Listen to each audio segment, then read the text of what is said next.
সুনামগঞ্জের শান্তিগঞ্জে শত বছরের ইতিহাস ও ঐতিহ্য নিয়ে দাঁড়িয়ে আছে পাগলা বড় জামে মসজিদ, যেটি রায়পুর জামে মসজিদ নামেও পরিচিত।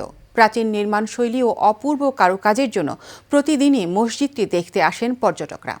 এনামিল কবির মুন্নার পাঠানো তথ্য ও চিত্রে বিস্তারিত জানাচ্ছেন সোয়াইব সাত্তার লিজন।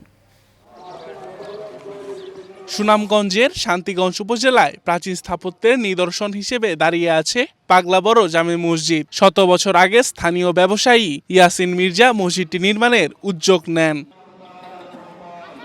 3টি গম্বুজ, 6টি সুউচ্চ মিনার আর কারুকাজে সাজানো এই মসজিদ যেন মুঘল আমলের স্থাপত্য শৈলীর প্রতিচ্ছবি। মসজিদটির দেয়াল ও মেঝে মোড়ানো হয়েছে ইতালি, জার্মান ও ইংল্যান্ড থেকে আনা টাইলস দিয়ে।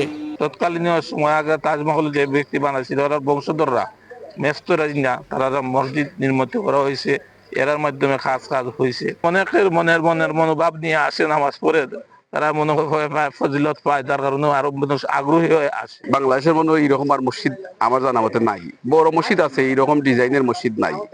এখানে প্রত্যেকটা জেলা থেকে বা বিভিন্ন এলাকা থেকে এখানে আয়। প্রতিদিন মসজিদটির সৌন্দর্য দেখতে দূর দূরান্ত থেকে ছুটে আসছেন দর্শনার্থীরা। মসজিদে প্রতিদিন মানুষ বিভিন্ন জেলা থেকে মানুষ পর্যটনও আসে, বিশেষ করে শুক্রবার দিন এবং শনিবার ছুটির দিন, এই দিন একটু বেশি মানুষ আসে। আমি এই মসজিদের খেদমতে প্রায় 5 বছর যাবত আছি। আলহামদুলিল্লাহ, আমার দৃষ্টিতে অনেক মানুষ দেশ বিদেশ থেকে চলে আসেন এই মসজিদটি দেখার জন্য।